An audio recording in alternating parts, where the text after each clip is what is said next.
Here we go. Here we go. Let me get this over here. Do do do do do do do do. Okay, there we go. We're live. We're live. We're live. Hello, hello, hello. Hope everyone's doing good. Hi, Pam, John, Tanya. Hello, everybody. Hello, hello. Just making sure this is live streaming properly on all the platforms, or at least on YouTube. Okay, cool.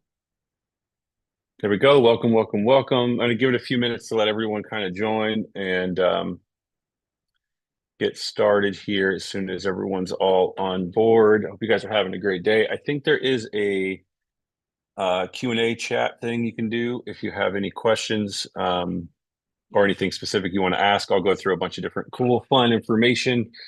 We'll talk about personal branding and consulting and speaking and all kinds of fun stuff. And then, yeah, any questions, feel free to pop them in there. And then if I can answer them during uh, while I'm talking, I will. Otherwise, I'll get through them as I'm going. As I'm going. Happy Tuesday. Happy Tuesday. Okay, cool. Just checking more people joining in there. Um, okay, cool. If you guys can hear me and see me, if you guys want to pop in the little Q&A chat thing and let me know everything is functioning right, that would be great, just so I can make sure this is working properly before I dive in and go through all the things. Okay, volume's up. Hello, hello, hello. Okay, cool. A few more minutes. So yeah, I hope everyone's having a good day. I see you and hear you just fine. Yay. Yay. Okay, cool. Awesome. Thank you. Thank you. Um, Making sure that everything is working. I try to do these on Zoom and then I try to live stream it onto YouTube at the same time. That way there's, people that can catch it that are subscribed on there as well. Then we have the cool recording as well. So yeah, I'm happy that you're able to hear me and see me. I'll probably wait a few more minutes as people jump on. But yeah, I'm excited. I'm going to go over a lot of things. I think one of the things that a lot of our clients ask us is, we have this thing that we're a book publishing company, right? So it's like we write amazing best-selling books. We have great writers, editors, designers, all of that on the team. But I always say that like writing a book is 20% of what we do. I don't think it's the main thing, even though it is the centerpiece of it.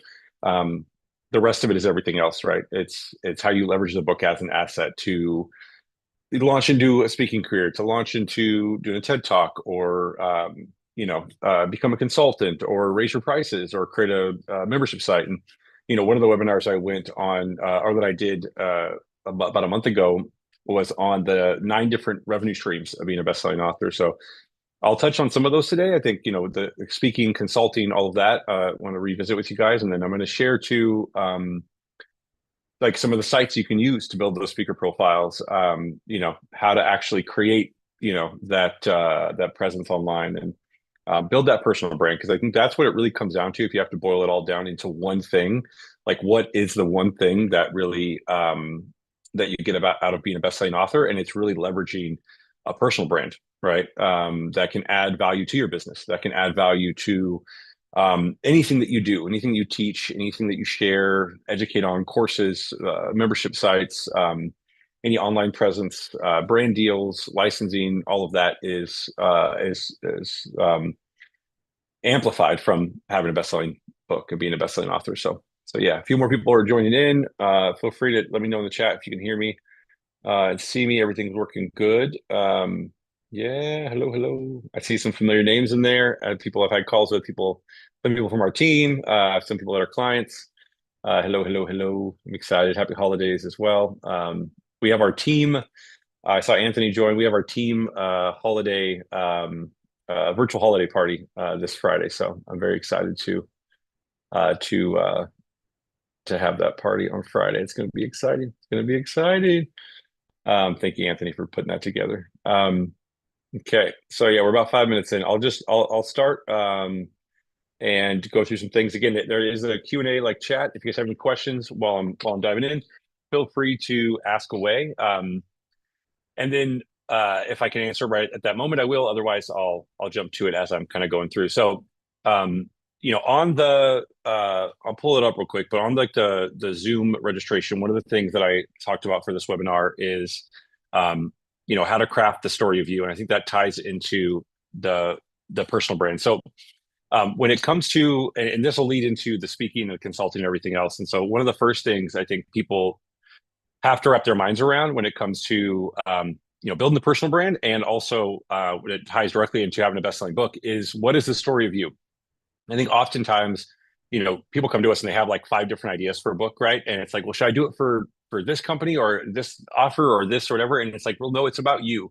And yes, you can tie in your businesses and your company and all of that, but really the book, even if it's about your business, should have your stories in it and who you are, your experience, all those things all laid out in there. And that's how we structure each chapter, right? We have these personal stories, I have these emotional hooks and lead into the lessons learned and all of that. And so when you're trying to understand the story of you as far as personal brand goes, you want to think not only about like your literal actual experience, but who is the avatar that you're speaking to? Who's the person that you're going to give the most help to? And people spend so much time trying to figure out their niche, right? Like, what's my niche? Who am I trying to serve?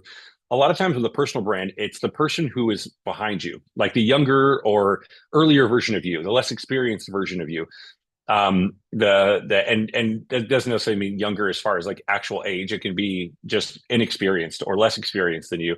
That version is trying to get to where you are, trying to learn the things that you're trying to learn, trying to become this version of where you're at now and the experience you have. And that applies to your business as well, your clientele, all of that. So understanding that story of who you are and the impact you have, um, is what's going to kind of wrap the whole concept of a personal brand, right? You've gone through things that feel very unique to you, and they are to a large degree, but there's a million people out there that are trying to get through that same exact problem. They're trying to solve that same thing. And this applies if you have like a healthcare niche thing and you're trying to help people with some specific cure or some kind of healing modality, or if it's like a software thing or whatever the thing is that you've come up with as your business or in your career or problems that you've solved, other people are trying to figure that out, right? Other people are trying to solve what those things are. And so um, when you can understand that, you can start to craft this story of who you are. And I think, one of the things when it comes to like building that that framework around your personal story is like, what is the actual true facts of your story, right? And you can go through this in a timeline. I was here, and then I was this, and then I was this, and then I did this, and I overcame this. And you start to have these like step-by-step things. But then as a writer, right, and you guys don't have to be writers to work with us. Obviously, we have writers, but if you're trying to figure this out as for yourself, and you're a writer, you're not a writer, is that you want to go through and start to punch up, right? Just like a good stand-up comedian or storyteller, you want to punch up those stories. You want to like touch on points that maybe don't feel like a big deal to you, but are very, very big to someone who hasn't done that thing. And I see this a lot with people that have a lot of experience, right? It's kind of one of the things I talk about on some of our calls is the Dunning-Kruger effect, right? Where people that are smart and have experience and intelligence are smart enough to be aware that they're not the smartest person in the room, right? And they have that sense of doubt and like questioning and humility, which is a healthy thing to have. People who are not that smart don't have any doubt. They don't have any question if they're right or not. They're just like, they just very assumptive, right?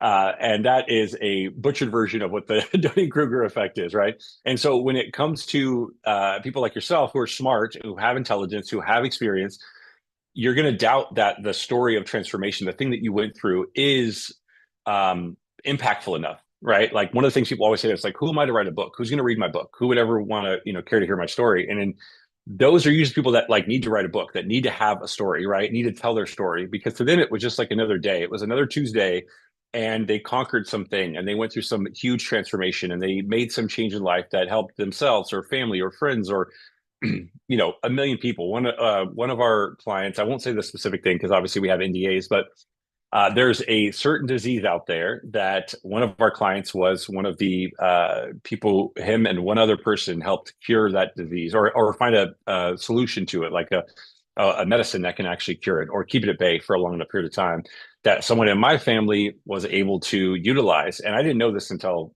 way after the fact, like the connections there. Um, but like that person going after what they care about and having the confidence in what they want to do and the know-how and applying themselves is healing like millions of people from this thing. And so again, it doesn't have to be some cure for a big disease that you have, right? It could be this challenge that you went through and overcame a business situation. It could be something that a skill that you have, right? I can see someone on here that I think is still on here. Yeah, he's still on here. We had a call the other day, and I won't say too much about you because obviously, again, we confidential information, but he's created an education for people in the music industry. I'll say that. That's vague enough. You know who I'm talking about. You could put yourself in the chat if you want. I don't think other people can see it, but it's like it might feel like an everyday for him, right? It might feel like just an everyday, like this is what I did, right? I was in the music industry. I got my skills out and then I created education to help the next generation of people do it. It might not feel as big of a deal. And I think when we do things over and over again, our baseline, our standard feels like a very common, normal thing to other people is absolutely amazing, right? It's like a very, there we go. Appreciate you too. Okay, cool. I can get specific. That's awesome. Yeah, so it's like and just to talk about, your skill set, like that is something that you have built around years of practicing your craft and then building this membership community, right? Building this community to be able to help other people in the music industry be able to, have the know-how, right? Not only to like perform at that level and hone in their craft, but to be able to reach the new heights and the business side of it and all these other things that are very challenging for people to get through. And there's so many people that have that version of that for them, right? Whether it's the medical, whether it's music, that's a whole book in itself, medical music. That should be a that should be a thing. But understanding that your story is very impactful for people and understanding how to phrase it in the right way. I think the way that I try to look at it is that, none of us want to sell ourselves, right? Like I don't want to talk about myself. I like talking, as we all know, but I don't want to talk about myself all the time. I want to build other people up. I want to teach other people. I want to help other people. And I think a lot of us are that way where we don't want to necessarily talk about ourselves but you have to tell your story in a way that is going to get people to notice you and get people to recognize your genius and your brilliance because they're they're not going to get the help that they deserve to get from working with someone like you if you don't, right? And so when you can reframe it that way and understand that like you telling your story in a way that has an impact that is transformational, that doesn't do you a disservice and it also doesn't do them a disservice because now they get to go, oh, you actually did do that thing and that I'm trying to figure out. I would love to work with you. And so that framework, and especially when it comes to someone I was mentioning earlier, is that you can use that framework to go, who is behind me by 5 years? Who is behind me by 10 years? And this is some of our corporate clients like this, right? They've been in the corporate world for, 15, 20, 30 years, all this amazing experience as an executive. And there's an entire generation of millions of people right now, the Gen Z that are in college or out of college, trying to get a job, trying to figure out how to be in corporate that want to get to C-suite that have no idea how to do it. And to have someone come and show them and say, hey, here's how to do it. You're a startup. Here's how you can skip all the pain of failing, failing, failing, and get to this level and do that faster and easier. And so I think it's a disservice to all those people who are trying to get help from you to not have your story be as impactful and not like you don't have to sell them. You don't have to be this like salesy person, but you want to say it in the right way. So I think objectively, if you were one of the practices I use to try to figure out what that story of you is I start to look at it as if I was helping someone else. If I write down all that list of every single person, right? Or every single timeline thing of experience, here, I did this, I did that, put that timeline together. And then if I look at that like I was helping someone else, a family member or a friend, and say, oh, well, what happened here? Let me expand on that. Let me expand on that. And now you have this really great transformational story. Um, and it just helps you be objective instead of subjective and wanting to downplay and not brag right about yourself. We've all been taught not to brag about yourself, but you have to be able to be comfortable talking about you in order to help the next person. So I'll dive deeper into that, but I just want to make sure too that I go over a few of the things that we talked about. There's more people jumping on. So hello, hello, hello, hello, hello, Andrea. I see Andrea on here too, and Rachel. Hello, and William. Hello, hello. And so as we go into this webinar, I do want to make it very compact and impactful, right? So you can take action. So I'm going to share a handful of the sites that we like to use, and hopefully, as I'm live streaming to YouTube as well, that I can also share my screen. We'll see if it lets me at the same time without freaking out. Let me pull this up real quick, because what I want to do with the speaking side is help you guys understand. And at the end too, like I mentioned, anyone who stays to the end, I'll give you guys the TED Talk GPT that I made. But anyone who's interested in speaking, right? I think that's just one of the many avenues when it comes to becoming a best-selling author and having this asset as what a best-selling book is a business asset to help grow that personal brand. Speaking is just one of those prongs, right? One of those revenue streams.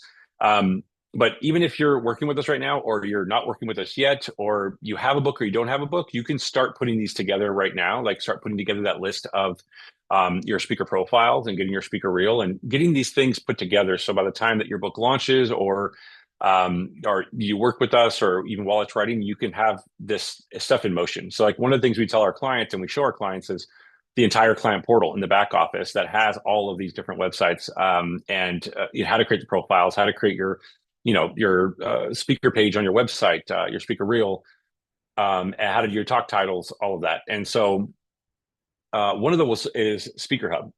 And so I'll dive into that real quick, assuming this will let me share. Let's see. Yay, it worked. Participants can now see your application. Cool. So Speaker Hub is one of those profiles that you want to create. And looks great. Yay, thanks, Cole. I got all my favorite people here today. This is great.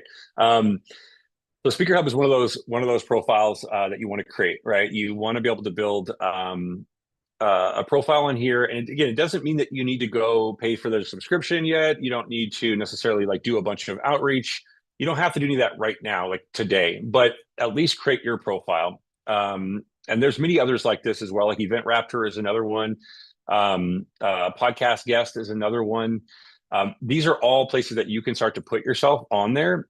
And why I did this after the story of you is because I think you want to dial in that story of you. You want to, utilize everything about yourself, and be able to have it in a way that sells you without like you downplaying yourself. Because, we get the Dunning-Kruger effect, right? When the smarter we are, the better we are at like having doubts because we know we're not the smartest or the best or whatever else. But you have to switch that dynamic and understand that, again, you're doing a disservice to everyone that you can help by downplaying who you are and by playing small or not telling the story of who you are to the degree that you can. So, and then as a quick side note, if you have a challenging time with figuring out like your branding, figuring out who you are, figuring out what you represent, you can do a quick like poll on social media, right? If you have an email list, you can use it as well, but you can also do a quick poll on social media. I'll do this like once a year on any of my social accounts and just say, hey, if you had to choose one word to describe me, to define me, what would it be? And then you'll get a bunch of people that will say things.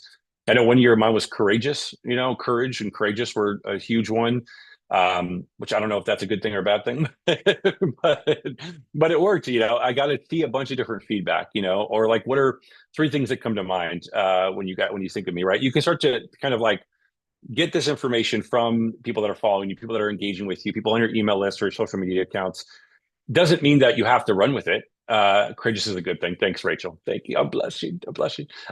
You don't have to run with it. It doesn't mean like you have to use that as your branding, but you'll get an idea of like what you're putting out there that you're not able to see. And so a lot of the stuff when it comes to defining your story, which again applies to your speaking and applies to your talk titles and your TED Talk, and it's going to apply to your book and your consulting and all of this, is that you want to kind of close the gap between who you think you are and what you think you represent and how you think you're showing up and what the world sees, right? It's a very hard thing to do for a lot of us, because hopefully we're not constantly thinking about what everyone's thinking about us, right?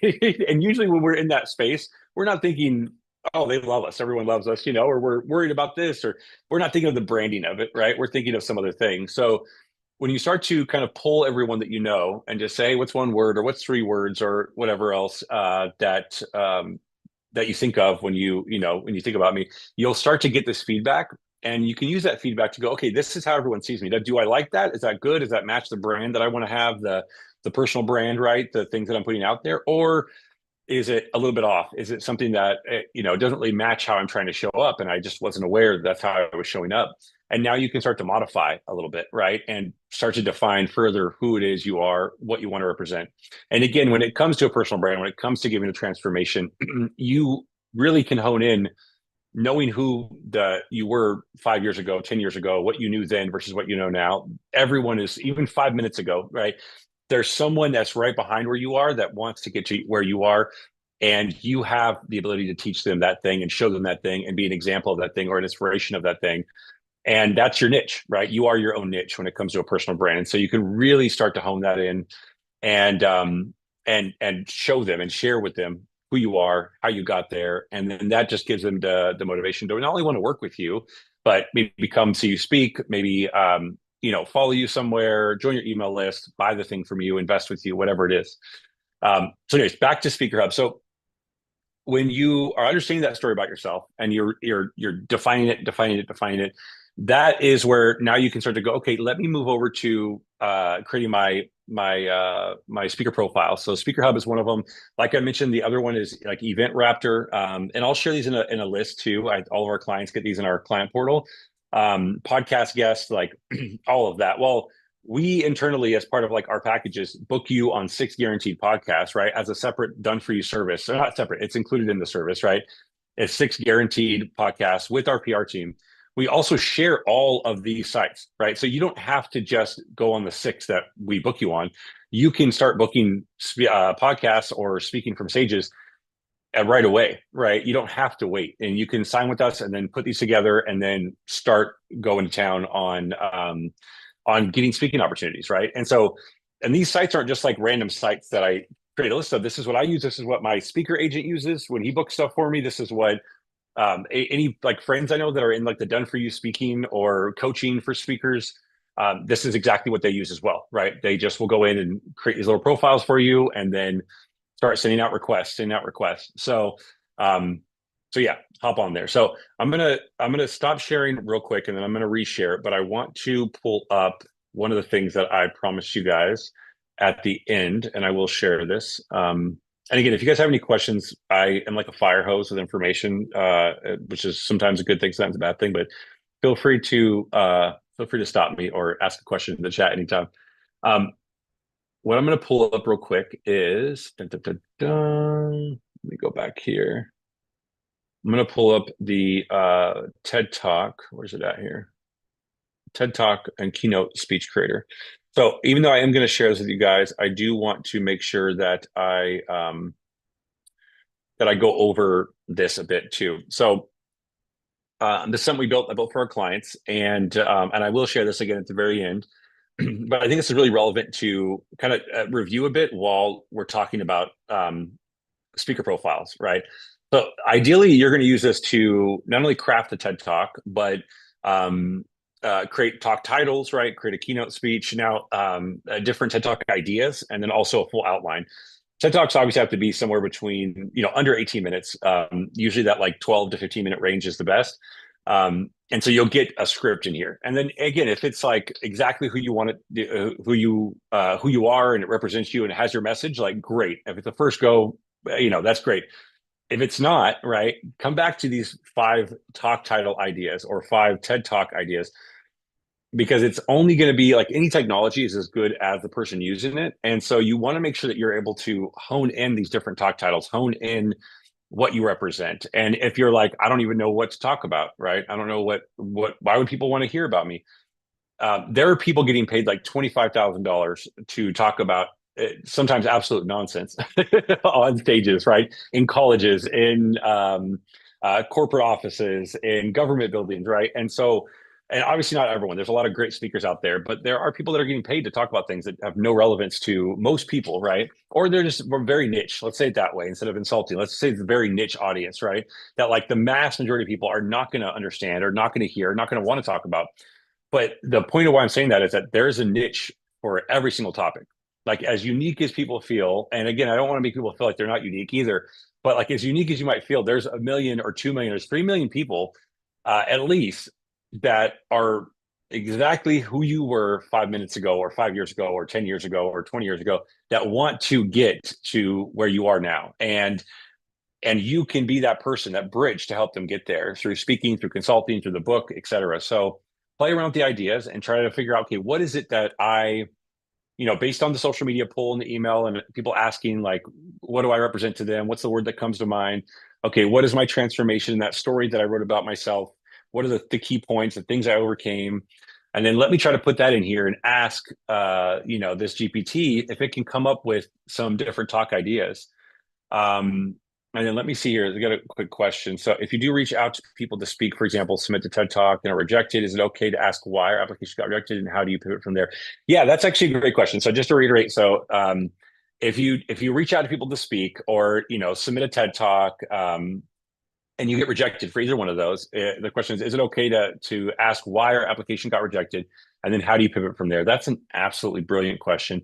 Yes, it is. I think that number one, always ask, right? And always ask whether, if a client, like, one of the things, if a client says no, like they don't want to work with us, like, I'll call them and ask, like, hey, why'd you say no? Like, I want to get better. I don't know why you said no. What did I, not that I did something wrong, but what did I maybe not communicate? And it's like, oh, well, you don't do this thing. And it's like, well, actually we do that. And they're like, oh yeah, sign me up. Right. Like, you don't know what the thing was that wasn't translated. So I think, especially when it comes to speaking, or TED, if your application is rejected, like, reach out and ask them. One of the ways that you can do this as well, besides just like going on to Speaker Hub and these different sites and then like submitting a bunch of applications, or even for like TED or TEDx and like submitting a bunch of applications, find the event coordinator, right? And the easiest way to do this usually is like going to the website, right? Like, let's say there's an event that I want to speak at somewhere, or a TED Talk that I want to speak at, TEDx in London, I don't know, somewhere. And I submit and I get rejected. But I'm like, I feel like I got my speaker reel, I got my speaker one sheet, like I linked everything, like got everything on there. I don't understand why. It seems like my topic fits this event. You can go either on the TEDx, like if it's TEDx, for example, you can go onto the site, you will find the event coordinator, and then you can go find them on LinkedIn, right? And then reach out to them that way, or call them, or email them. Or if you have any mutual connections with people too, like especially for speaking events, I'll always go to LinkedIn and I'll like find the event coordinator that was on the site. And then I'll see if I have any mutual connections, or like second degree, third degree. That's why I like LinkedIn for that. And then I'll reach out to my person that's closer to them and say, hey, like, could you reach out to this person and, and have them send me a message, or could you connect us? Would you mind a soft intro? Things like that. My friend Cole's on here. He does it all the time. He'll just connect me with people like all the time. Right. And it's one of those things where it's like, I'm like, hey, I'm thinking about this thing, and then like, oh yeah, I got a guy for that, right? I got a person that can do that, or I have someone that might know someone. The same thing for speaking is that if you get rejected, always ask. And anyone who rejects you, I at least for me, like, I would never be uncomfortable telling someone why they were rejected. Like, hey, I was looking for this, these qualities, or I saw your speaker reel, it just didn't really feel like it matched our audience, or some of your topics were a little off, but maybe for our next one. And you might be able to find out, again, through that information, not only how to improve your next application, like maybe you didn't have a speaker role on there, maybe your talk titles weren't specific enough, or didn't fit the audience, or maybe, again, you just didn't share something in there that you had thought you shared, and then they're like, yeah, you don't talk about this, and you're like, actually, I do talk about exactly that, but I just didn't put that in there. So yeah, you get great information by doing that. So um oh, and then this is, Cole said, yeah, if this wasn't a fit for your stage, whose stage do you feel this is a better fit for? And then can you introduce me? That's a great response. I don't know if you heard that, Rachel, but yeah, if Cole said it's something you can share with them, like, hey, if this wasn't a fit for your stage, whose stage do you feel this is a better fit for? And then asking, can you introduce me to them? I think that's great. And just to add to that too, thank you for that, Cole, because when you get into speaking business, like, there's the first few are the hardest, right? Getting all those first few stages. And then every event you go to, you talk to the person there that brought you on, the event coordinator. You make sure you get video, footage, because you don't have to rely on the event coordinator to do that. Like, you get someone to get your own footage or your own film of you speaking from there. Make sure you're like live streaming it on socials, etc. And then ask that person who hosted that event, like, hey, I love this event. This was great. Would you mind, introducing me or keep me in mind for your next event? Or if you know anyone else that has an event. And that's usually how speakers blow up. It's not from just application. It's warm introductions. You get one really good one from a cold outreach, and then you get an introduction, and now you're like this go-to person in the rotation of speakers for personal development or for business or for crypto or whatever the thing is, the medical industry, music. Like now you're that go-to person, and so and then they just start referring over and over again. So yeah, that's that was a really good question and a really good response as well, Cole. Thank you. Um, and then so diving into, let me just make sure that I'm not uh, I'm not missing anything over here on the YouTubes. Okay, cool. Um, and then as far as like this, so the author's TED Talk and keynote speech creator, again, play around with these. Like you don't, you can just click on some of these. These are prompts are already pre-built. And again, this is not going to necessarily give you talk titles on just on me. So you might have to say, hey, here's some background first. Oh, there it is. It did that. Yeah. So it's like, hey, I don't have any background on you. So who are you? Right? Because I didn't make this as specific for me. It's for everyone. Um, and so you can start to add your information in here and say, oh, this is what I do. Here's kind of a bit of my history. Here's my book, right? Or if I don't have a book yet, here's what my book is going to be about. Here's what the team's working on, etc. And then it'll start compiling all these different things, right? So again, trying to make it for everyone to kind of come up with these different ideas. Based on one of those ideas, then you can go click on one of the other prompts and begin to here, I'll stop sharing that for a sec, and then begin to kind of build from there. Your rough draft of your first TED Talk and or your keynote speech, right? And or some talk titles. And that's one of the things too when you're building your speaker profile. You want to have those talk titles. Like you want to have 3 options, 5 options of things you can talk on that can be related in the same industry, or they can be variations as well.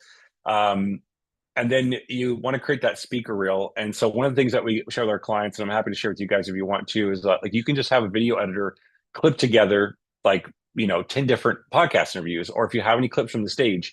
If you don't have anything from you on the stage, you can go to one of your speaker bureaus, local speaker bureaus or associations, or you can go to your church and have someone just like a friend get a nice camera or a nice iPhone, right? And just film you on stage, right? And even if it's just B-roll, it's just you on stage. You don't even have to talk. It doesn't have to be great, but just decent lighting and you speaking to literally no one if you need to, right? Let alone if there's people in there would be great too. You can use those clips, integrate those in, and then the video editor can add it in there. And you want to do like a voiceover in the background, right? You don't have to have clips of you talking and everything. You can record a little script, a little 1 minute, 2 minute script of, hey, I'm Corey Gladwell, 4-time best-selling author, CEO authors.io, da da da da, and talk about all these different things. Obviously, I wouldn't just say that in the very beginning. I would probably have some hook, something just like a social media post, right? You want to have some kind of great hook, emotional hook in there. And then from there, you'll go into introduction, who you are. Maybe you flash your book if you have it, show yourself on stages, on podcasts. And that little 1-2 minute, speaker reel, that's really where people make the decision. They want to see your energy. They want to see your confidence on stage. They want to see vibe, for lack of a better term. And they obviously care about what the topic is, what the content is, and the message, if it fits the audience. But that's really what they're looking for, is who's going to bring that energy and help the audience get the transformation that you're looking to give. So any questions on that, let me know. I'm going to make sure I said in the emails and in all the stuff here, I would make it a very tight 1 hour. So I'm gonna stick to it. Start on time, end on time. Let's see here. Building speaker profile, get you on stages, so create a high ticket offer. Okay. Okay, cool. So any questions on the speaking side? I know there was a bunch of random things there. I can also pull up some more of the pages if you guys want. Like I said, Event Raptor podcast guest. I think Podguest is another one that's it's doing really well. As a disclaimer, if you sign up for any of those things, any of those sites, you're going to get a ton of emails. So a little trade secret: create a separate Gmail email specifically for speaking. Like Andrea speaking at gmail.com, Anthony speaking at gmail.com, Rachel speaking at gmail.com, something like that. So that way you can have those fielded in a separate inbox. Otherwise, you're going to get hit up every day for like, hey, you want this opportunity? And again, that's a good problem to have. Some of them are great, other ones are not so great, which is how it goes. But yeah, it can be overwhelming when you first create all those accounts.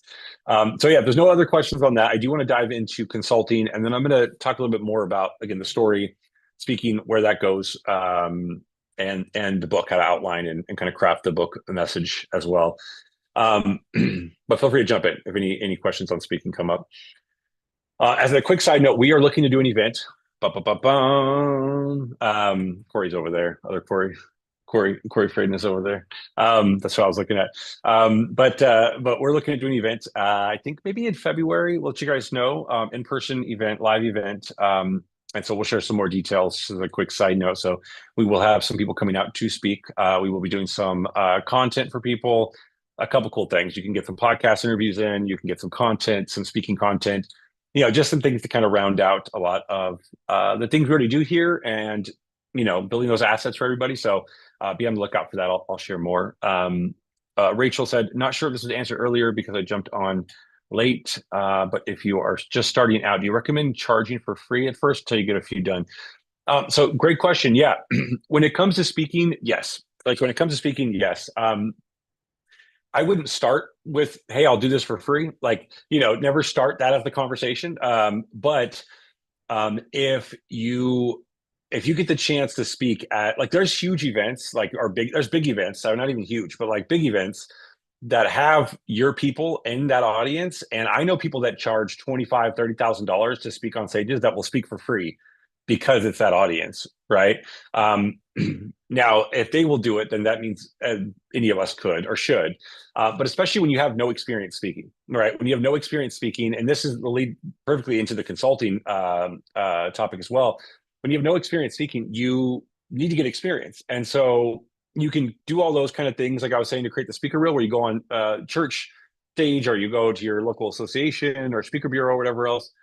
But when it comes to actually going to an event and speaking for people that are, they're paying for this ticket, or it's a free event, but they have an upsell, whatever else it is, make sure it's the right audience for you. Make sure it's topics match, all of that is lined up. But if you have to get out there for doing it for free, I still would do it to get content, to get experience, to have someone videotape you there. I would still do it. Now, again, I wouldn't start off with saying free. I would start off with saying, hey, my fee is $2,500 or whatever it is, $5,000, whatever you want to start off with. And then if they're like, hey, and one thing I always ask people too, when I'm talking to an event coordinator, is like, hey, so what's your budget for this? Just thinking of if I'm a good fit, or if I have other, maybe friends or clients that would be a good fit for this event. And then they'll just tell you their budget. Oh, my budget is only, 10,000 for the speaking role. I don't know if that fits yours. And it's like, actually, 10,000 is exactly what I was thinking. But no, obviously be honest. I'm just kind of making a joke there, but figure out what their budget is if they'll share it with you. And then, you can obviously offer a fee. Now, if you actually have no experience, again, it's very hard to say yes to speaking. If you've done no speaking, I would try to do it for free if you can. I would try to get experience first before you go onto the stage, but there's some point where you're going to have to get paid to be a speaker, and you make that transition. And so when you're doing those first ones, again, yes, I would say yes to being free. I would also, though, if you're an author, and I told one of our clients this because they got invited, they didn't get invited. They were doing their book launch. This was last July, or the July before last. I don't know. It was this year or the year before.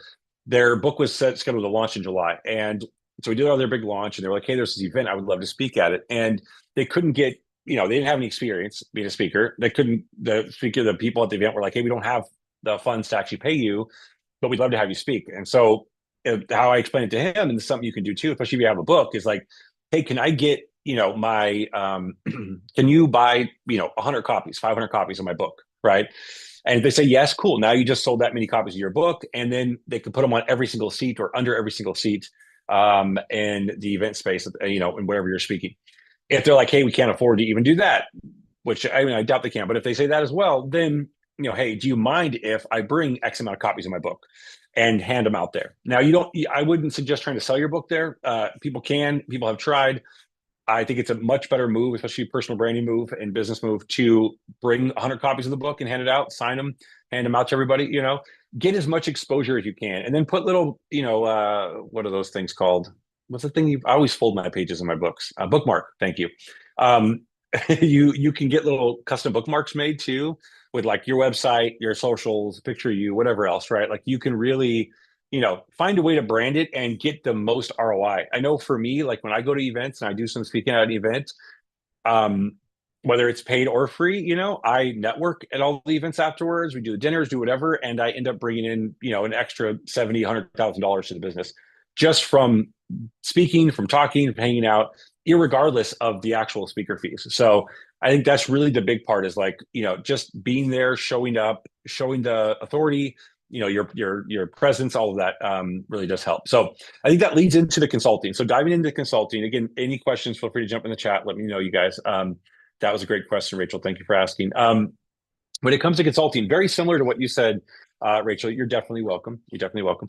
Similar to what you said with the speaking, like when you're starting off with a consulting offer, no matter how much experience you have, right? And we've had people, again, like ex-Pentagon, Secret Service, senators, all the government people. We've had people that have run the most major Fortune 500 companies, worked all over the world.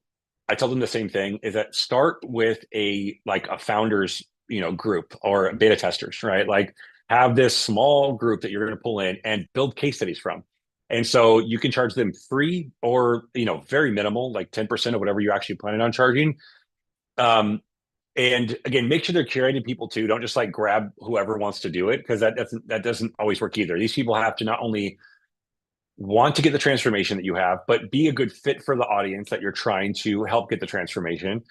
And then they're going to do the work, right? Because you can consult until you're exhausted and passed out, and do whatever. You can help people, you can give them every tool. If they don't take it and actually do something with it, then you don't get any case study out of it. They don't get any results. Nothing happens, and it's like, it didn't help me. It's like, well, you didn't do anything with it. So, and this is true. Like, there's some of our clients that watch every single video in our client portal. Some of our clients don't watch any of them, and it's like, that's fine, but you don't get anything if you don't do it. So, and you can see the difference in the results. The clients that do the work and do the things, Leonard, brought in 140,000 additional revenue from his consulting business, correlated from the book. I know Michelle, just landed a TED Talk a month ago in the UAE, all about his exact book that we wrote for him, and he's got over 250,000 views now on the TED, YouTube. You can go to our website and check it out. And so they just followed the steps, right? Just follow the steps. So when it comes to the consulting, you want to get that first set of people, right? Like when I first started consulting back in 2015, I'm old. I'm old. I'm old. I'm not old. I'm not old. Change that. Rewire. Delete that conversation in my head. But I'm going to be 40 next year. I know for a lot of people, they're like, shut up. That's not even relevant.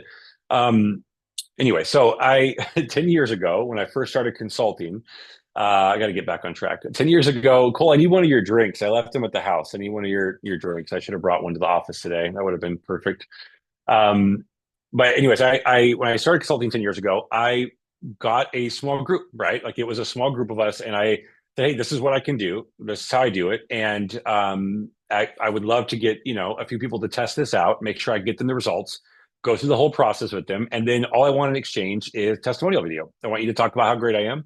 And then after that process, if you want to hire me, there's my normal rates, and you can keep working together. And if you don't, you don't have to. One of these clients, Barbara Eaton, was one of those clients, and we finally did start working together in like 2017. She was kind of through the testing, went through it, and she's like, okay, cool. We didn't get to talk for a while. 2017, started working together. She hired me as a consultant. Had an idea, she's a chiropractor. She was like, hey, I'm a chiropractor. I charge $700 a month to work one-on-one with other chiropractors to help them with their chiropractic business. And I was like, what if we make it a group coaching offer, get your modules in the background, and you charge, I don't know, 6,000, right? That felt too high for her. So she was like, how about 3,000? I'm like, all right, let's start at 3,000 if that feels comfortable for you, for an 8-week, 2 months, basically 8-week group coaching offer. The idea happened like on a Monday, whatever day it was, the beginning of the month, we started working together. By the end of the month, not only had we like gotten all of the funnels built, the whole membership community, actually the membership community wasn't, the framework of it was there, but I told her, don't try to build it. First sell it, and then we'll do it live, right? And I'll dive into that a little bit further too, but which made her very nervous. But it's like, if you're not uncomfortable, if you're not like overwhelmed a little bit, you're not growing. Like if you're very at ease and everything is smooth sailing, you're just like stagnant, so something to keep in mind. So anyways, we launched it, and then, taught her how to do the high ticket sales part, taught her how to, onboard the people, create the offer, all of that. And by the end of the first month, she made $36,000, right? In new revenue. Month 2, she made $52,000, month 3, $84,000. And then she just kept going. I think within 18 months, she made like 1.7, million dollars or something like that. I think I have the screenshot somewhere. I was very excited. So um, but those are when people take the action, they do the work, they get the results, you can get the transformation. And it doesn't have to be the business coaching that I do or whatever. It can be any type of coaching. It can be music, it can be medical, it can be health, it can be whatever it is, right? Coaching, consulting, whatever it is, you corporate consulting. But get that first group, right? Get that founding group, charge them nothing or very little, but make sure again they're bought in, they're going to get the transformation. Those testimonials will take you forever. I think I still have Barbara's testimonial video on my YouTube, right? So like it's like that, it lives forever. Um, and so when it comes to creating your consulting offer, I think one of the things, any questions on any of the stuff I just said? I know again I'm a fire hose, so I just want to make sure that I'm not bulldozing everybody here. Feel free to jump in if you have any questions. But when it comes to crafting your offer, so if you don't have an offer yet, if you're like, yeah, I don't have an offer, I'd love to create an offer. I don't know what that is. Obviously, the book helps. The book is very big on helping not only get the clients to understand who you are, the know, like, and trust factor, land clients via the book, right? My first book brought me an additional $365,000 in speaking and consulting the year after I published it and launched it. So I'm a big proponent of it.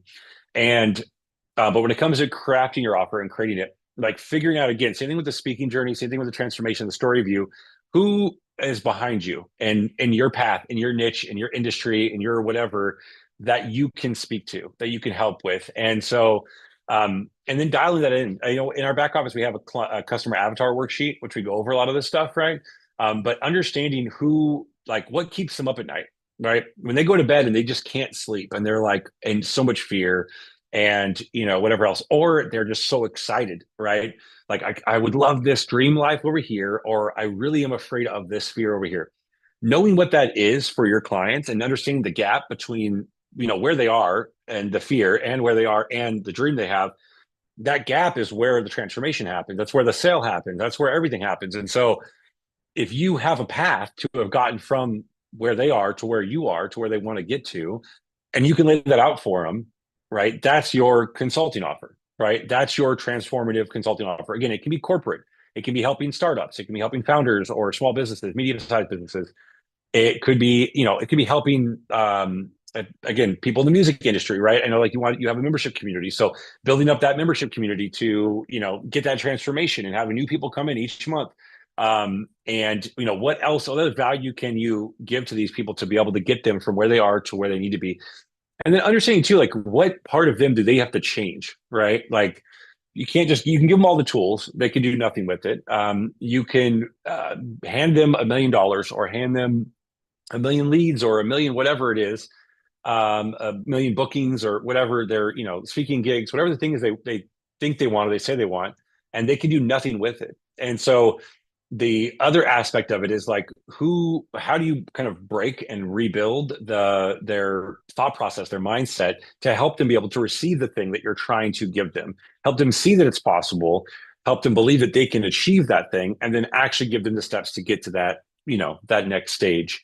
And so, yeah, that's it. I mean, there's a lot of tech stuff that goes into it, but you can, it's so much easier today, not because of AI or anything, but just software that's available. Being able to put a membership community in Kajabi or Thinkific or, whatever it is. You can even do, community subscribers on, YouTube or Facebook or any of those kind of things.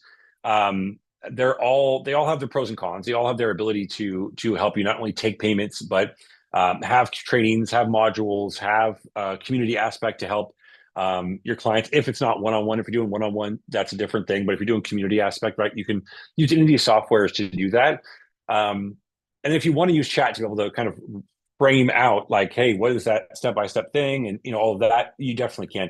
I personally don't, I would give a little warning that again, I think obviously you guys see all the GPTs that I put together for our team, the one I'm going to give you guys for the TED Talk one, but I would make sure that if you're using any AI softwares as far as creating, like, here's my course outline or my book outline or any of that, just make sure that it's you, right? Make sure that it's you. Make sure that even if it's just a framework, that it's you.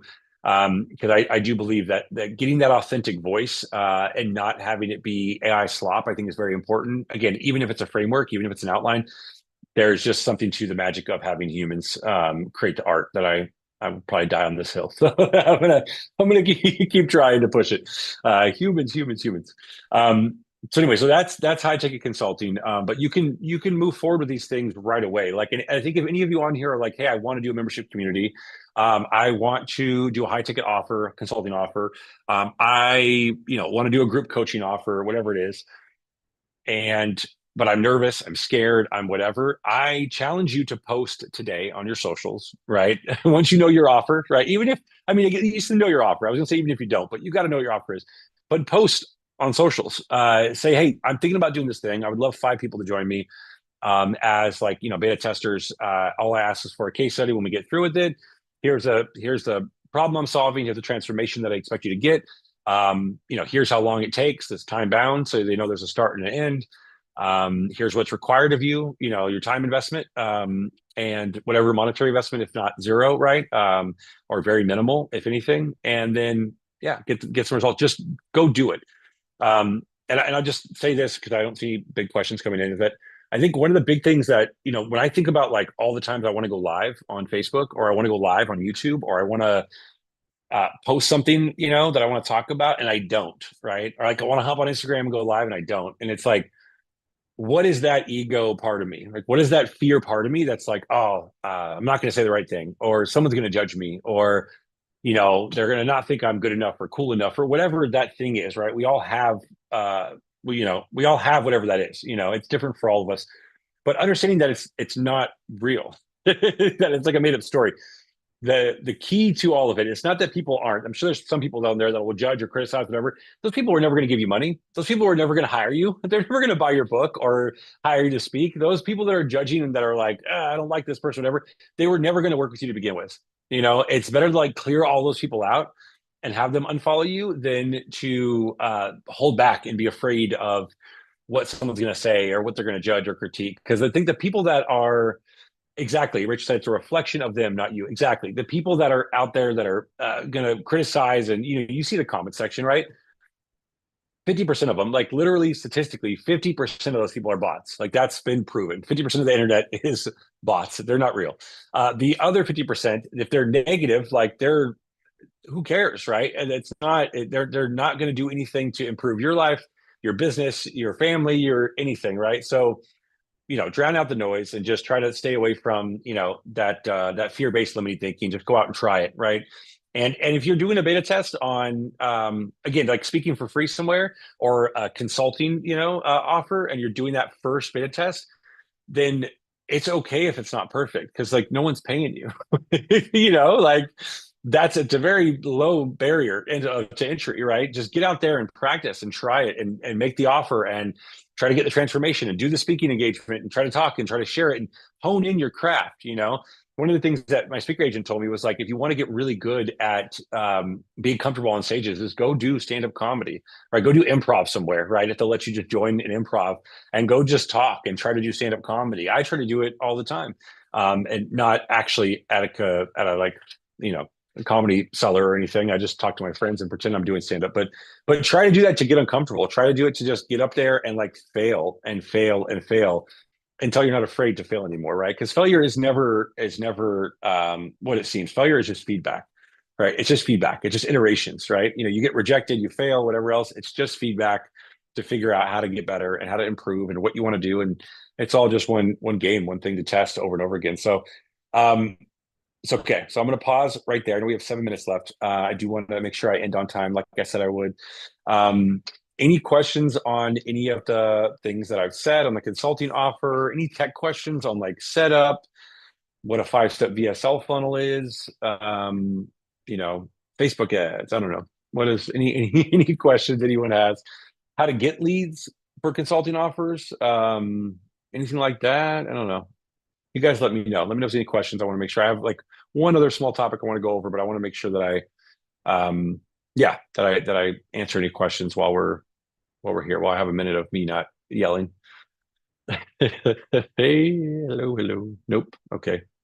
No questions yet. Okay, let me see. Nope. No questions. Okay. So the kind of final thoughts here in the last few minutes, the last 5-6 minutes. So one of the things I mentioned is how to outline your best-selling book, even if you don't have one yet. And so I want to make sure I share that. And then also too, I'll make sure I give you guys both the bonuses. One is that TED Talk GPT that I mentioned. Um, and then which you can also use for keynote speeches as well, that built for our clients that I'm gonna give to all you guys. And then the other one is my book, Enlighten Entrepreneurs, which I'll also send the PDF version of the ebook via email after this is done.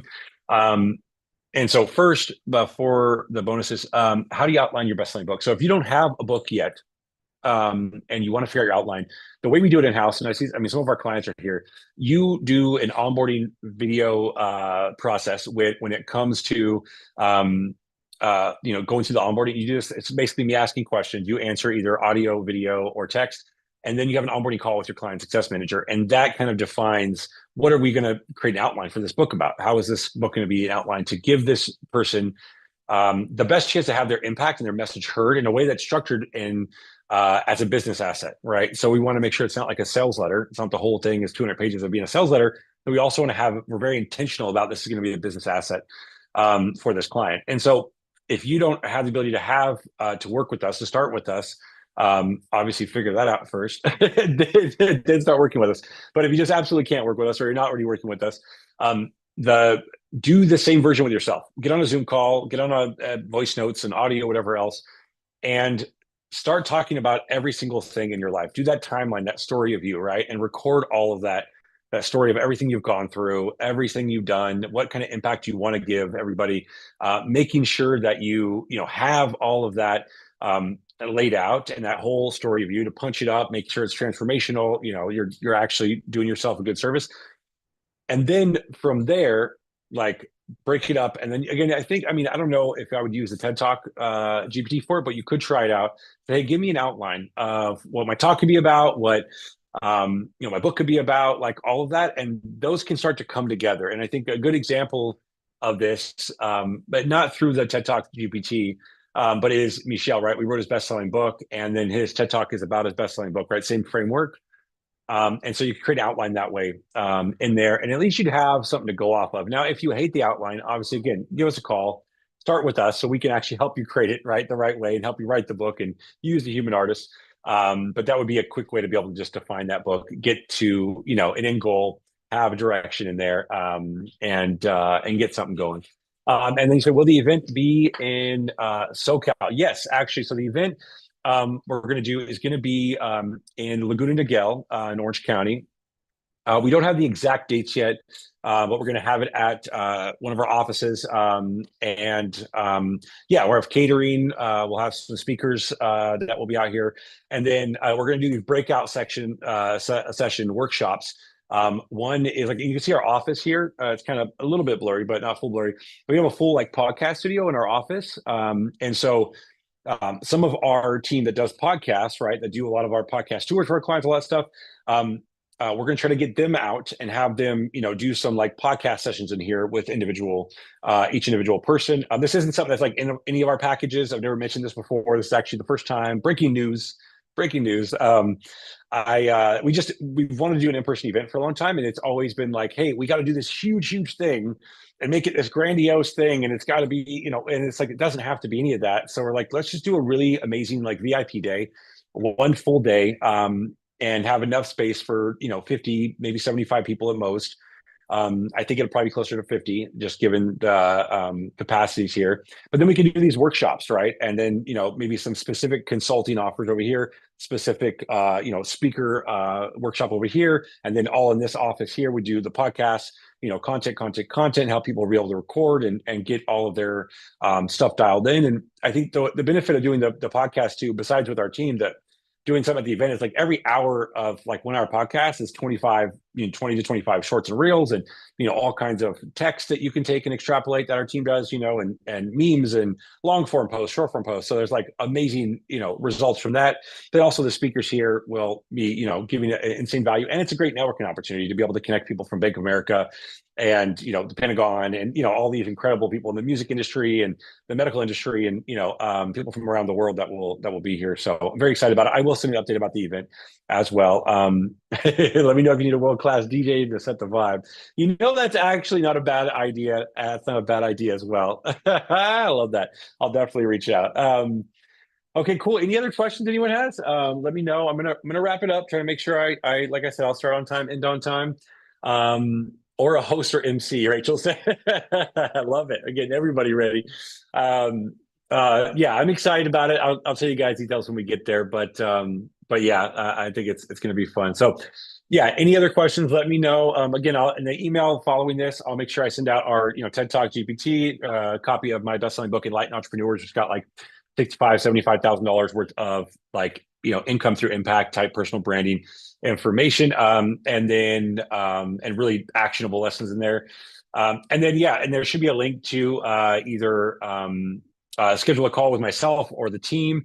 If you want to schedule a call directly with me, I'll make sure I share that in the email as well. And yeah, looking forward to meet you if I haven't. And if I already have, looking forward to seeing you again. Thanks. Oh, yeah, you're welcome. Yeah. Thank you guys. Thank you guys. Have a great day. Talk to you.